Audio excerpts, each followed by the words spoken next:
नमस्कार, जोहार। मैं doctor Rani, elevation college, department of commerce.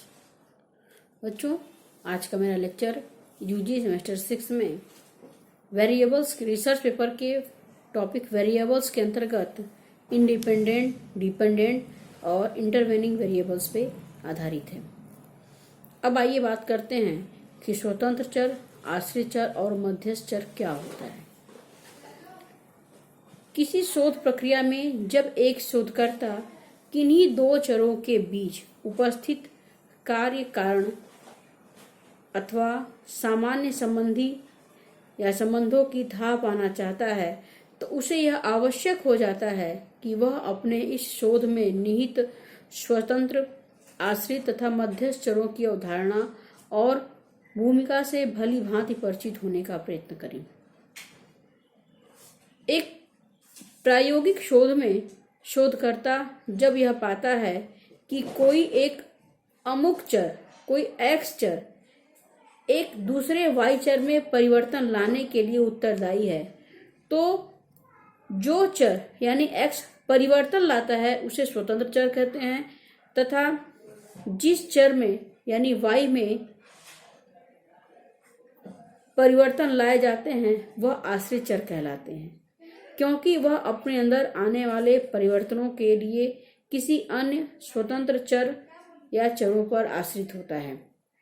इस प्रकार से हम कह सकते हैं कि एक चर में परिवर्तन लाने से दूसरे में स्वतः ही जो परिवर्तन हो जाए उसे हम आश्रित चर कहेंगे और जिसमें परिवर्तन लाया जा रहा है उसे हम स्वतंत्र चर कहेंगे। इस तरह से स्वतंत्र और आश्रित चर एक दूसरे से संबंधित होते हैं। उदाहरण के रूप में जैसे बात करें तो विद्यालय वगैरह में या किसी भी कॉलेज में जब को करिकुलर एक्टिविटीज में भाग लेने से एकेडमिक अचीवमेंट पे क्या प्रभाव पड़ता है। अगर हम अध्ययन करें कि विद्यार्थी या विद्यार्थियों का समूह किसी भी को करिकुलर एक्टिविटीज में पार्टिसिपेट करता है तो उसके एकेडमिक अचीवमेंट पे क्या प्रभाव पड़ता है।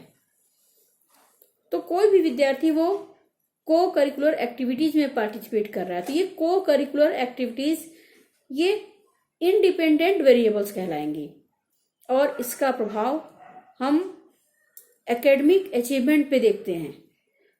तो एकेडमिक अचीवमेंट हमारा डिपेंडेंट वेरिएबल्स कहलाएगा। एक पे परिवर्तन लाने का प्रयास करते हैं, एक पे परिवर्तन करते हैं और उस एक के परिवर्तन से दूसरे पे अपने आप स्वतः ही परिवर्तन आ जाए।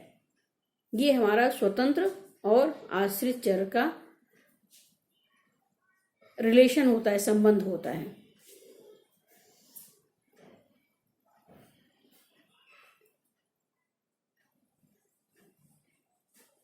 शैक्षिक उपलब्धि यहाँ सहपाठ्य क्रियाओं में भागिता पर आश्रित होने के कारण एक आश्रित चर है और सहपाठ्य क्रियाओं में भागिता शैक्षिक उपलब्धि को प्रभावित या परिवर्तित करने के कारण अपने आप में एक स्वतंत्र चर है जिसका नियंत्रण या नियमन शोधकर्ता या रिसर्चर के पास होता है। वह इसका भली भांति नियमन करके यह जानने की चेष्टा कर सकता है कि सहपाठ्य क्रियाओं में भागिता का स्तर जितना कम या अधिक होता जाता है क्या उस अनुपात में ही शैक्षिक उपलब्धि में वृद्धि या कमी आती है अथवा नहीं। अब इससे एक प्रश्न उठता है कि स्वतंत्र चर और आश्रित चर दोनों में किस तरह के संबंध हैं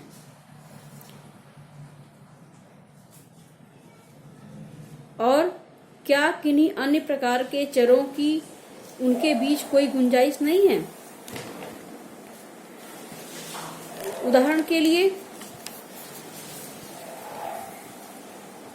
यहाँ हम विद्यार्थियों की बुद्धि, उनका सामाजिक आर्थिक स्तर, माता पिता की शिक्षा और पारिवारिक माहौल, पूर्व शिक्षा और ज्ञान आदि बातों का उल्लेख कर सकते हैं।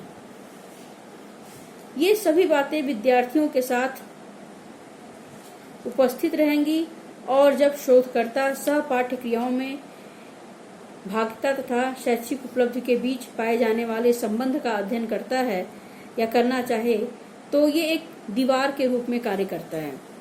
इस प्रकार से स्वतंत्र और आश्रित चरों के मध्य यह इंटरवेनिंग वेरिएबल्स के रूप में कार्य करता है, जिसे हम मध्यस्थ चर कहते हैं।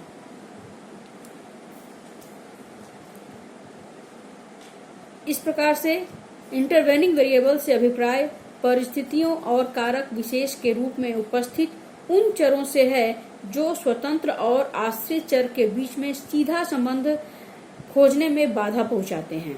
जब तक या तो इन्हें मार्ग से हटा न दिया जाए अथवा इनके प्रभाव को निर्मूल न कर दिया जाए, तब तक शोधकर्ता द्वारा यह निष्कर्ष नहीं निकाला जा सकता कि आश्रित चर में जो परिवर्तन आए हैं वे स्वतंत्र चर की वजह से है अथवा अन्य किसी और कारण या प्रभाव से, और स्वतंत्र चर और आश्रित चर दोनों में किस तरह के पारस्परिक संबंध हैं। ये हमारा स्वतंत्र, मध्यस्थ और आश्रित चर की परिभाषा है।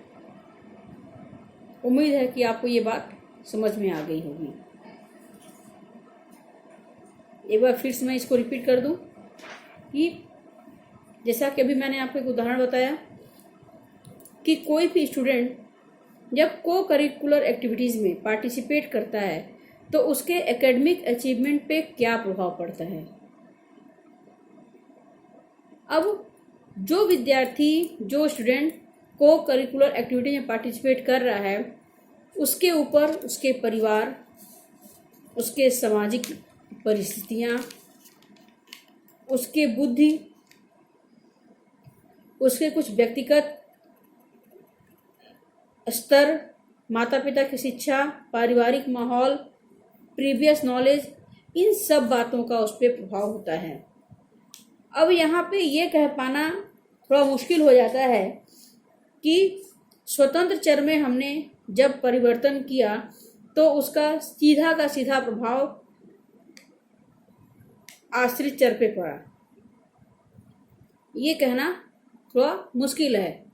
इसलिए मुश्किल है कि हो सकता है कि जो उसके मध्य में, जो उस व्यक्ति में ये आंतरिक गुण हैं, ये आंतरिक बातें हैं, हो सकता है ये बातें भी उसके एकेडमिक एक्टिविटीज या अचीवमेंट पे भी प्रभाव डालें। तो इन दोनों के बीच, इंडिपेंडेंट और डिपेंडेंट के बीच में अगर हम तुलना करें या अध्ययन करें तो इन दोनों के मध्य में इंटरवेनिंग वेरिएबल्स एक दीवार के रूप में कार्य करता है, क्योंकि हम इसका यहाँ सही से मेजरमेंट नहीं कर पाते, कैलकुलेशन नहीं कर पाते हैं। इसमें हमें परेशानी होती है, ये क्लियर रिजल्ट हमें नहीं दे पाता है। तो जब तक हम इसे हटा ना दें या इसको निर्मूल ना कर दें, तब तक एक सही रिजल्ट हमें नहीं मिलेगा। तो जो मध्य में दीवार के रूप में खड़ा होता है इसे इंटरवेनिंग वेरिएबल्स कहते हैं, और इंडिपेंडेंट जो कि स्वतंत्र होता है, जिसमें हम कोई भी प्रभाव डालते हैं, उसे इंडिपेंडेंट वेरिएबल कहते हैं। और प्रभाव डालने से जिसपे प्रभाव अपने आप परिवर्तन हो जाए उसे हम डिपेंडेंट वेरिएबल्स कहते हैं।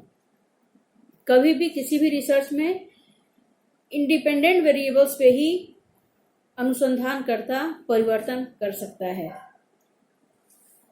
प्रायः यह प्रयास किया जाता है कोई भी रिसर्चर, कोई भी एस्पिरेंट कभी भी इंडिपेंडेंट वेरिएबल्स में किसी भी प्रकार का छेड़छाड़ न करे, तभी उसका रिसर्च सही माना जाता है। इस प्रकार से ये डिपेंडेंट, इंडिपेंडेंट और इंटरवेनिंग वेरिएबल्स के कॉन्सेप्ट्स हैं।